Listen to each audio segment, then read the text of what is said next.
шүтээ угаахаар ч баригдаж байна. Түрүү шүтээ угаацсан юм аа. Багц ажиллаж гэж юу?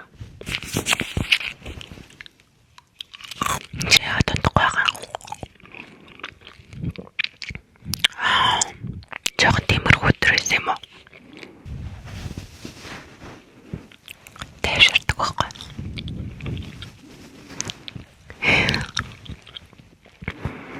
За бидний санаа зовоо. Маргаашгүй шинэ өдөр эхэлнэ шүү дээ. Өнгөрсөн юм өнгөрсөнд нь л үлдээх